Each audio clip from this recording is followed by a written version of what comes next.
يا جماعه الاخبار عاملين ايه؟ ميد نايت على الابواب.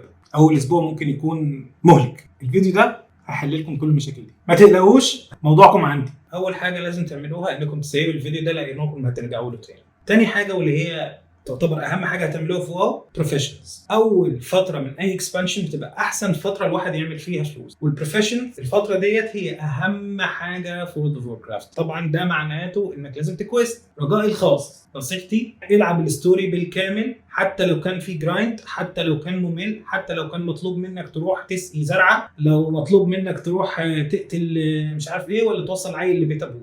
لازم تلعب الاكسبانشن، قصه الاكسبانشن من بدايتها. حاليا مش هتتفتح لك كل القصه، افتح لك الجزء الكوارتر الاولاني، العب الكوستات دي، ومع ده طور البروفيشنز بتوعك. في نوعين من البروفيشنز، تصنيع وجاذرينج. فنصيحه لو انت مثلا بتلبس جلد ليذر، تروح ليذر وركينج وسكينينج. ليه؟ لان انت هتقتل موبس، هتعمل لهم سكين، والموضوع ده هيظبطك في ان انت تقدر تعلي ليفل الليذر وركينج. مهمه جدا، ركزوا عليها، صدقوني هتلاقوا عندكم حاجات تعملوها. وكمان الحلو انك لو بديت البروفيشنز بدري قبل ما توصل ليفل ماكس احسن، عشان خاطر بتضيع وقت. انت اوريدي بتمر في مدن وبتمشي في مناطق، اوريدي المناطق دي في مليانه ريسورسز ومليانه حاجات انت تقدر تعملها عشان خاطر تعلي الليفل بتاع البروفيشن بتاعك. ليه ما تعملش تضرب عصفورين بحجر وتعمل الموضوع ده؟ انك مثلا خدت سكيلينج، خلاص انت هتقتل موبس، هتاخد السكين بتاعه. مايننج يبقى خلاص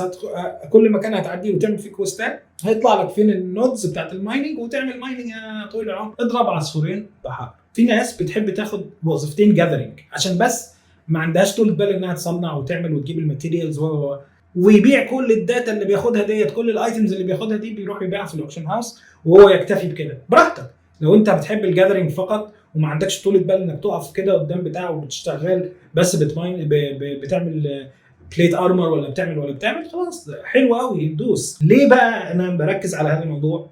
لان البروفيشنز بتديك نوليدج بوينتس. النوليدج بوينتس دي سيستم عشان يخليك اقوى، مش بس تعتمد على الستاتس اللي موجوده والستاتس الارمر اللي موجود. لا، نفس بالظبط ليجن ريميكس كان في حاجات بتجمعها مع اللعب اسمها نوليدج بوينتس. النوليدج بوينتس دي بتضاعف من طاقتك، من قوتك انت كلاعب وتاثيرك في اللعب.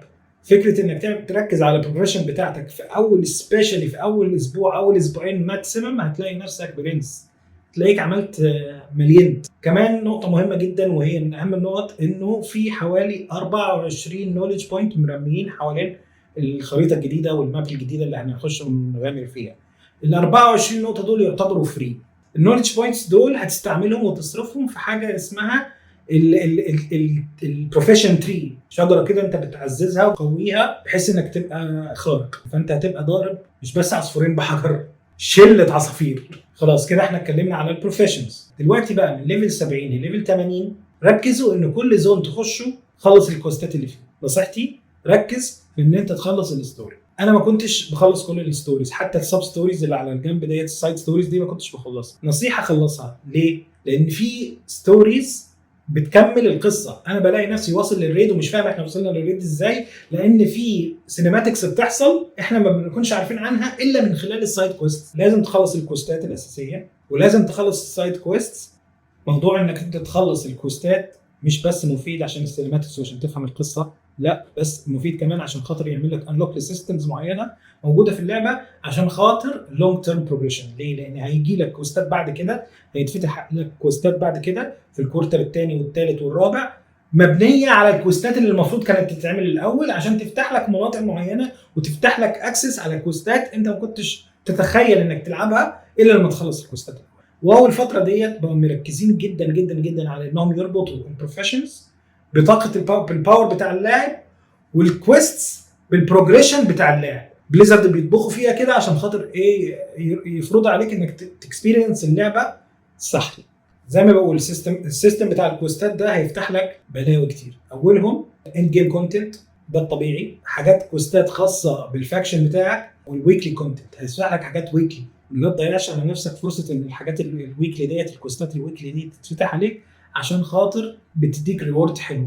تخيل انت ما يكونش عندك بدل مصدر ولا مصدرين للريوردز اللي هي الكويستنج ولا الريدنج، لا، ان يكون عندك مصادر اخرى، منها البروفيشن، منها الديليز اللي بتطلع عشان خاطر انت خلصت الكامبين. مش بس خلصت الكامبين، لعبت حاجات كوستات اخرى، هتلاقي نفسك مش ملاحق. احنا مش جايين نعرق هنا، احنا جايين نسيستم لعبنا بحيث انه نكون efficient، ما نضيعش فرصه كان ممكن نعمل فيها حاجه. وبرضه الحلو في الموضوع دوت ان انت لما تعمل كل الكوستات وتفتح على نفسك الديليز، هيبقى في فاكشنز معينه الريبيتيشن بتاعك معاهم هيعلى. فانت عبال ما توصل لليفل 80 وتخلص الكوستات وتعمل الديليز، كل ما بتيجي تلعب هتلاقي يومك مليان اكتيفيتيز، وهتلاقي بروفيشن على جاذرينج على كويستنج على مش عارف ايه. هتلاقيك في الاخر اوريدي قربت انك تماكس الريبيتيشن ليفلز مع الفاكشنز اللي موجوده، عشان خاطر تفتح الفندرز اللي عندهم اللي بيبيعوا لك الحاجات اللي محتاجين ليفل معين من الريبيتيشن. اللي هي الريبيتيشن هي يعني تعتبر انك الصداقه، ليفل الصداقه ما بينك وما بين الفاكشن اللي هي خلينا نقول كده قبيله مثلا. هتلاقي نفسك بالنوليدج بوينتس اللي انت جمعتها بدري خارق. كل حاجه في الاخر من الحاجات اللي انا قلت لك عليها ديت مربوطه ببعض، وعباره عن هرم كده يوصلك للنهايه. النهايه ايه؟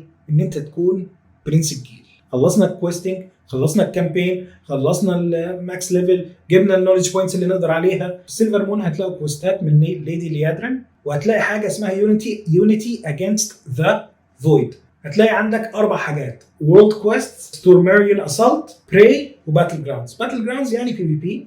وورلد كويست اللي هي الكوستات اللي احنا عارفينها العامه. ستورميريان ديت اللي هي انوماليز، ظواهر بتحصل في العالم في المناطق الجديده، بتخش تحلها وتطلع.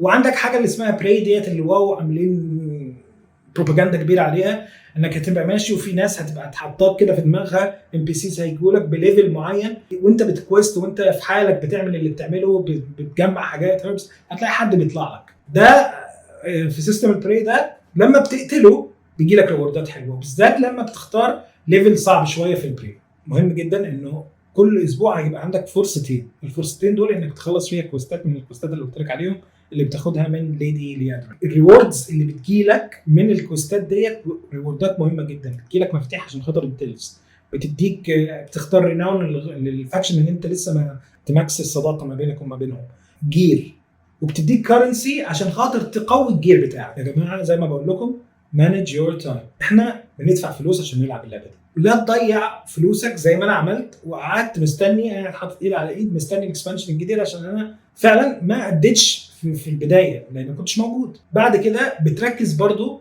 على الورلد كويست. الورلد كويست دي بتديك اوبشن ان ينزل لك حاجه اسمها كوفر كيز. لما يكون عندك الباوند في الكي دوت وتيجي تفتح التشيست هتلاقي جير خارق، وبالذات وانت لما تكون لسه واصل ليفل 80 هتحتاج جير حلو. ركز على الورلد كويست في الليفل 80.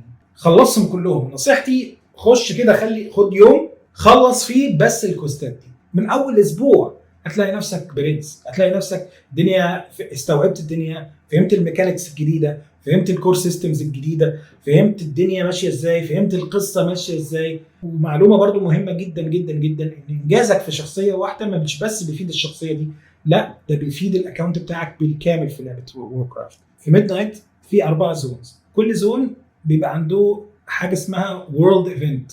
الايفنتات ديت مهمه جدا انك تخلصها. الورلد ايفنتس ديت مربوطه بالريناون والريبيتيشن بتاعتك، ليفل الصداقه بتاعك مع الفاكشنز، وبتديك الكرنسي، العمله اللي بتفيد انك تشتري حاجات معينه نادره ما تعرفش تشتريها بجولد او بكرنسي عاديه.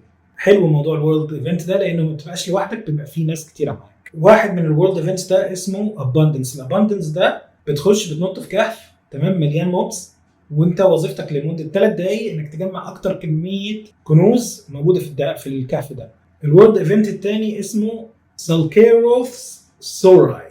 ده كويست بيعلي الريبيتيشن بتاعك ما بين 4 فاكشنز. اول واحد الماجسترز، البلاد نايتس، الفارست رايدرز، والشيدز اوف ذا رو. لما بتعلي الريبيتيشنز مع الناس دي بيجي لك انك تعلي الريبيتيشن وتخليك تخش على الفندرز بتاعتهم. انا بقالي فتره عايز اجيب الست الارمر بتاع البلاد نايتس، هيبقى اول تركيزي على الست بتاع البلاد نايتس ده. وفي الزون الاخيره اللي هي اسمها فويد ستورم في حاجه اسمها ستورميريان اسالت، برضو ده وورلد ايفنت، برضو نفس الفكره بكوستات معينه بشكل مختلف على الكوستات الباقيه بتاعت المناطق اللي فاتت، وبتديك بقى برضو زي ما قلنا حاجات ليها علاقه بالريبيتيشن، حاجات ليها علاقه بالنولج، حاجات ليها علاقه بالليفلنج الشخصيه بتاعتك كجير، حاجات بتفيد الاكونت بتاعك عامه عشان تلعب تفيد الشخصيات الاخرى اللي عندك، وطبعا كوزماتكس اللي هي ترانزموكس، وفوق كل ده هاوزنج، حاجات خاصه بالهاوزنج ما بتجابش الا عن طريق انك تخلص الكوستات ديت بتاعت الورلد ايفنتس. نصيحه يا جماعه، نصيحه مهمه جدا جدا، ما تخشش تلعب هيرويك من اول الجيم، خلص المين ستوري الاول عشان تبقى فاهم الهيرويكس والدنجنز ديت قصتها مربوطه بايه.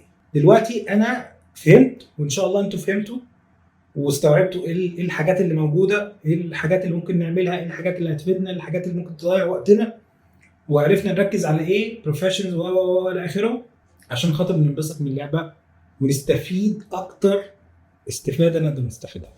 يا رب تكونوا استفدتوا، يا رب تكونوا استوعبتوا الموضوع. اشوفكم في الجيم. استفدوا.